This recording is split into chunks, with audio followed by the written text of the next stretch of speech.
Welcome to Out of Bounds. I am your host, Skrmetta. Thank you for joining me. We have a ton of stuff to cover right now. Just one of those weekends where just everything's happened.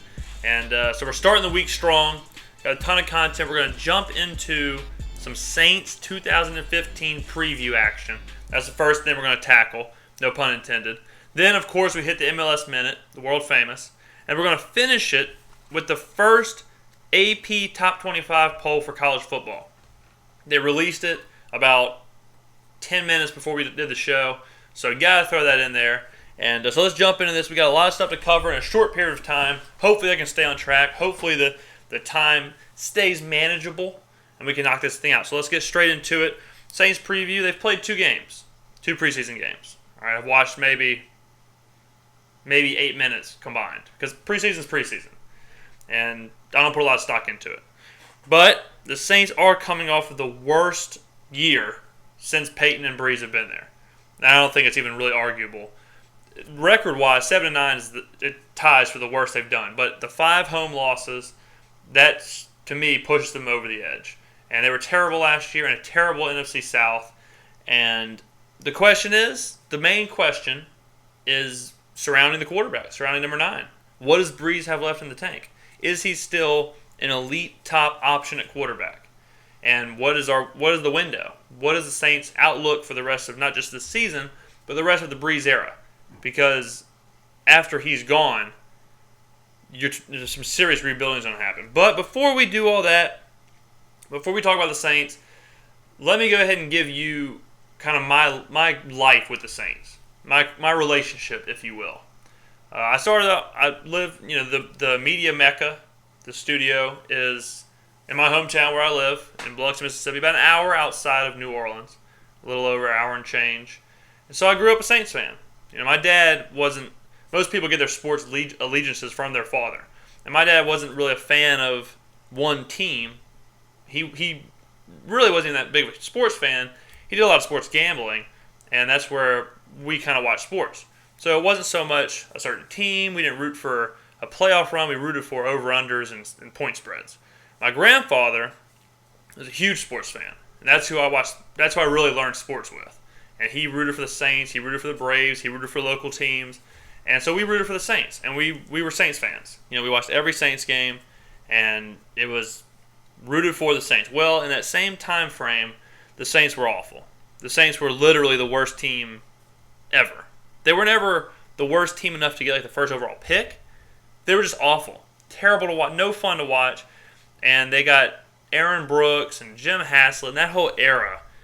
And it was kind of right after it was in the middle of the Ricky Williams saga. And it was just, there was a lot of stuff happening over and over and over for the Saints that were just unbearable. It was unbearable. And Aaron Brooks with Haslett, and it was a team you didn't want to watch. But we watched and we rooted for them. We rooted for them to stink, and stink they did. Well, then, when I was in high school, something happened where they went and signed Drew Brees.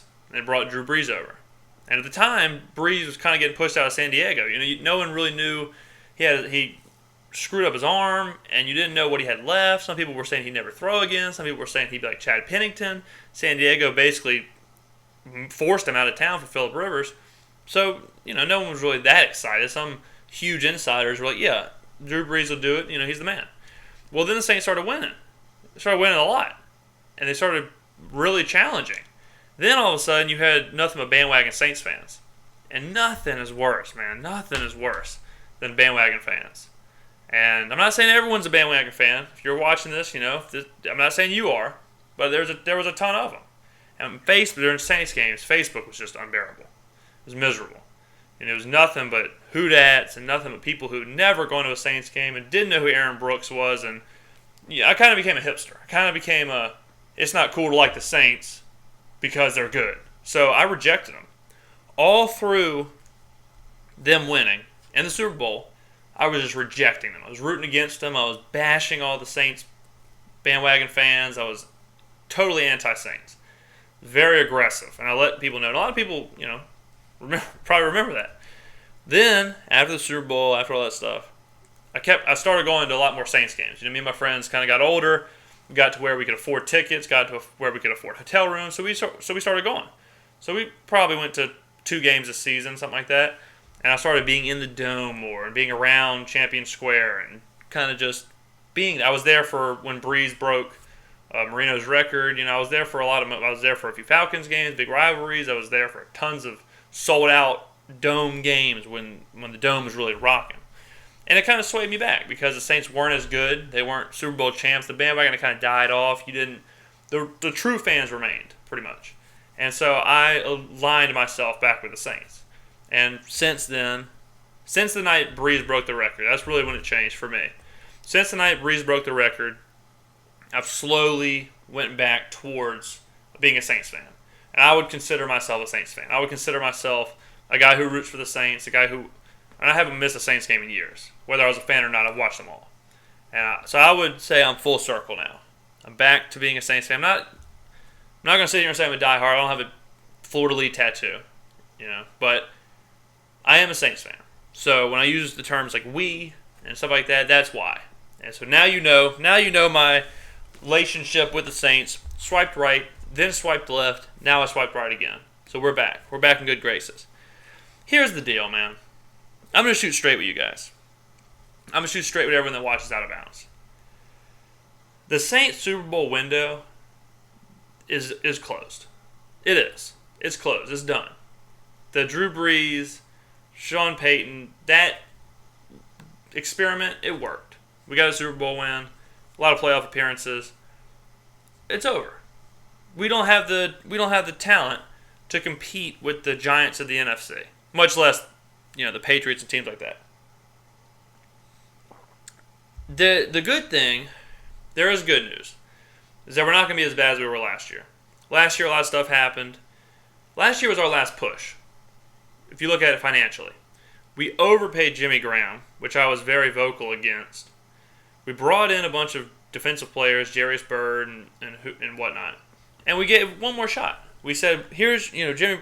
I said last year that Drew Brees had more offensive talent than he ever had. He had Kenny Stills, Jimmy Graham, Marcus Colston, Brandon Cooks. He had all these players, and then on the other side of the ball, the defense, you had Cameron Jordan, Junior Gillette, Jarius Byrd, Kenny Vaccaro. You're sitting there and you're like, well, we can win this thing. You have coaches all over the place, Sean Payton, Rob Ryan. Maybe we can do it. Then stuff happens. Jimmy Graham's not as good. Drew Brees battles an oblique injury all year, which takes away from his arm. Jarius Byrd doesn't play. He gets hurt before the season. Junior Gillette plays outstanding, but the defense is terrible. A lot of stuff happened last year. But the most important thing that happened was we lost 5 games at home. We went 7-9, lost 5 of the 9 at home. And for a team that had never lost at home, doesn't lose at home, especially in primetime games, we were doing it every week. And I was at a few of the games, and I remember hearing some people in the stands say stuff like, let's go drink in the parking lot, we got to get out of here. And the Dome kind of lost its magic towards the end of last year. It really did. And that's a huge thing, because if the Saints don't have the Dome, what do they have? Good news is Brees is in better shape. Brees is in better shape. He's healthy. He said that he's lost some weight. He's down like 212 pounds. Feels better. His obliques strong. His legs are back. He also said that he had to manufacture last year. He said that he had to do everything. And that's not what Drew Brees is anymore. He's 36. He's not going to go out there and Andrew Luck it for 11 wins. He needs his pieces that he can use. He's the general, right? With that being said, he's lost a lot of his pieces. He's lost Kenny Stills. He's lost Jimmy Graham. And if you take away Graham and Stills, who were the leading receivers last year, they were 1 and 2. Then you have Marcus Colston was the third leading receiver. He caught 59 balls for 902 yards and 5 touchdowns. Then you drop to Brandon Cooks, who caught 53 catches for 550 yards and 3 touchdowns. Then it's like Pierre Thomas and some other people. So this will be a huge year offensively for him, because he has to develop new targets. He has the targets. If Cooks can become a bigger player, then and hopefully Mark Ingram's better. And a lot of people are saying Mark Ingram's going to have a bigger load this year, which I don't know if that's good or bad, because why would you give Mark Ingram the load when you have Drew Brees? That's just me. bottom line, the Saints still have an elite quarterback. Drew Brees is an elite quarterback. He's an elite option. He's not the best quarterback in the league. He still almost threw for 5,000 yards last year. He still is, just throwing a number out there, I would say he's still top 6-ish, something like that. He's not Andrew Luck. He's not Aaron Rodgers. He's not Tom Brady. But he's still up there. He's still an elite option. You still want him. You wouldn't trade him. You wouldn't. He's never going to be out of a Saints uniform. But you wouldn't want someone else. It's not time to rebuild just yet when it comes to the quarterback position. I wish they would have drafted someone or brought someone in, like maybe just like I'm trying to think of someone that like Aaron Murray from Georgia. If you would have brought him in, or an A.J. McCarron, someone that can't play for 2-3 years, just sit him down and let him learn from Brees. Not Garrett Grayson. So the team can win games. The team will win games. And they'll score points. They still scored points last year. They had like the 9th best scoring in the league. And they had the number 1 offense. So they can still do it. But you can't lose 5 games at home. And I don't think they will this year. They play the NFC East, which is good because they play Washington. That's nice. And the NFC South's terrible. They play Tampa Bay, obviously twice, which they'll probably win both games. Carolina's depleted. They're losing stuff left and right. Kelvin Benjamin's out. Cam Newton has nothing. So they play them twice. That should be 4 wins right there. I've done the schedule. I've looked over the schedule. And we'll go ahead and predict the schedule before we get into the MLS Minute. And then we'll do the top 25. At Arizona, we start the season. That's a loss. Arizona's awesome. Come back home for Tampa Bay. It's a win. At Carolina's a win. Play Dallas at home. Loss. Even though it's a home primetime game, loss. Then we go to Philly. I'm going to say that's a win. This is an interesting part of the season. Go to Philly. That's a win. They come home 4 days later and play Atlanta. That's a really tough turnaround because you play Philly, who's fast-paced, up in Philly. Then you have to come back home and play Atlanta, who is probably the second best team in the division. A new coach with a defensive emphasis. They're going to be better. I'm going to say Atlanta's going to win that one. Then you go to Indy. That's a loss. Play the Giants at home. Another loss. Then this is when you have to dominate this part of the season. You have to dominate this part. Tennessee at home, win. At Washington, win. Bye. Then you at Houston's a win. Play Carolina at home, win. At Tampa Bay, win. So right there, 1, 2, 3, 4, 5. You got 5 straight. And those are bad teams. You've got to beat those teams. You've got to win those games. That is a non-option. Then you play Detroit at home. I'll say it's a loss because 5 straight's good.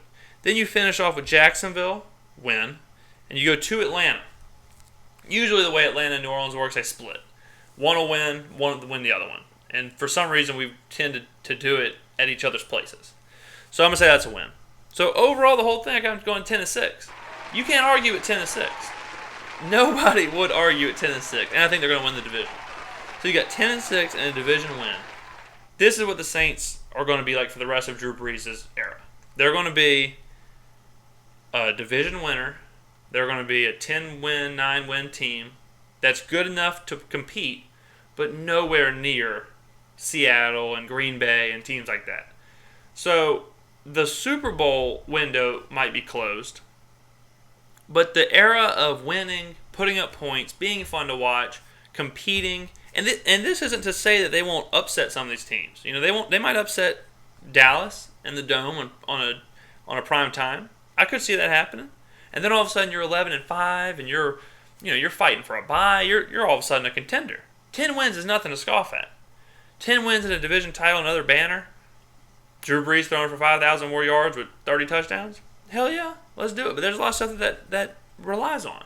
It relies on Brandon Cooks coming out. If Brandon Cooks does what he does last year and has 500 yards receiving, who's going to catch all these balls? Drew Brees can't throw for 5,000 yards just to Marcus Colston. And that's if Marcus Colston, he's getting old. So these other players have to do things. Mark Ingram has to be better. They brought in C.J. Spiller. Spoiler alert, C.J. Spiller's going to be hurt a lot. Don't expect C.J. Spiller to play 16 games. If he plays 8, I'll be happy. C.J. Spiller, if he can fill the role of Darren Sproles, which he's not going to because he's going to be hurt, if he can just try, that's all we need.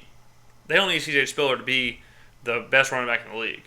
If Ingram and Spiller can give Brees a little bit more than they have been in the past, or especially Ingram, then yeah, this team can play. And this team will win. Just like I said, look for 10 wins, 9 to 11 wins, somewhere in there. That's where this team should be. They should compete for the division. They're not going to compete for the NFC. They're not going to be in the Super Bowl. Because, like I said, they're not to the level that Green Bay is. They're not to the level that Seattle is. They might not even be to the level of Dallas. And they're not to the level of New England and teams like that. But we can compete. So, Saints fans, this is going to be a better year. Buy your tickets now. Go to some games. They will not lose 5 games at home again. So, if you just take 3 of those games from last year, as bad as they were last year, that's a 10-win team. You take 3 of those home losses away, all of a sudden, they're 10-6. So that's what I'm saying this year. That's going to be the New Orleans Saints. That's our preview. We're on good time. I am proud of myself, guys. This show, the production level, it just keeps going higher and higher. Now we got the clock on our side. It's beautiful. Let's go into the world-famous MLS Minute. I know people are loving it. If you're not watching the MLS yet, what are you doing? What is you doing? Go get the MLS Live package. It's like $25. All right, you can watch all these games. Saturday. Oh, hold on a second. Someone play the music. Jesus, what are we doing out here, guys? We're filming this on a Sunday. People are having Sunday blues, all right? Play the music. Here we go. Play the MLS music. The MLS Minute presented to you by me. Here we go. Saturday gave us heartbreak, gave us redemption, and also gave us goals. This music's getting me pumped up. The music gets me fired up for the minute, I'm telling you. Orlando is feeling the expansion team blues in full force. They traveled to the land of Drake and got the full thwart of the North. Toronto FC defeated Orlando to the tune of 5-0. Goals from Marco Delgado, Justin Morrow, and my MVP of the season, Sebastian Giovinco, and a brace from Josie Altidore. Altidore came in like the 80th minute and scored 2 quick ones. 5-0. Orlando's not a playoff team. They will be in the future. Kaká's going to get that team going. But Toronto FC showed why offensively they're just as dangerous as anybody. Biggest upset of the weekend goes to the San Jose Earthquakes. They traveled to RFK Stadium to take on league-leading DC United. Chris Wondolowski scored the would-be game winner in the 4th minute, and Shea Salinas nailed in the finishing touches just after the second half got underway. With the win, San Jose moves into a tie with Seattle for the last playoff spot in the West. The West is competitive, man. There's a ton of teams out there. Remember Wednesday when Columbus throttled Sporting Kansas City 5-0? I sure as hell do. Kansas City does. And Sporting brought their best Saturday to Columbus with Dom Dwyer, Graham Zusi, and Nagamura, and Besler all in the starting lineup. Sporting had a 2-1 lead when Graham Zusi scored in the 62nd minute, but the Columbus crew had some late-game heroics. 2 late goals from Tony Tachani and Jack McInerney sealed the comeback for the crew. Scenes, my friend. Scenes. Didier Drogba finally made his debut for the Montreal Impact. Here's the moment. Suck it in. Enjoy. This is a big moment in Montreal soccer history.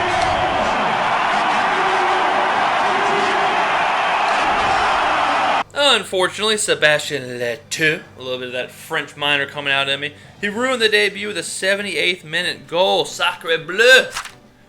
Colorado beat Chicago with a decider by Dylan Cernan in the first 60 seconds. The game was decided in the first minute. Miserable. I didn't watch any of it. I was watching other games. Thank God. Rapids 1, Fire 0. The rejuvenated Seattle Sounders couldn't find the back of the net in Real Salt Lake with a 2-0 loss. Javier Morales knocked in a pin after an unfortunate handball, and Sebastian June scored the finisher in the 19th. 2-0. Sounders take the loss. The last game of the night Saturday was up in Canada as Vancouver took on their Texan rivals FC Dallas. Nothing says sports rivalry like Canada and Texas. The Whitecaps took the 1-0 win after a Christian Teixeira backheel goal in the 32nd minute. The win puts Vancouver back in the all-important playoff table. And I know what you're thinking. James, what about Los Angeles Galaxy taking on the big dogs? New York FC out in LA Sunday afternoon. Well, I feel you. Unfortunately, we did the show. We filmed this about an hour before the game actually kicked off. because we have SummerSlam tonight. We have a ton of stuff Sunday night. So we had to get the show in the can, ready for Monday, a little earlier than we usually do. We usually wait for the Sunday MLS game to be over with before we film, but we had to do it early.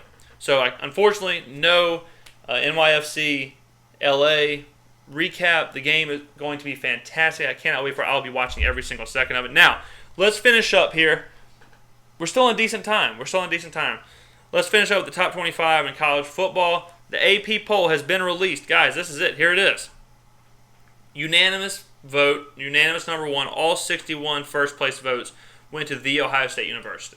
They're number one. Then we got TCU, Alabama, Baylor, Michigan State, Auburn, Oregon, USC, Georgia, and Florida State rounding out the top 10.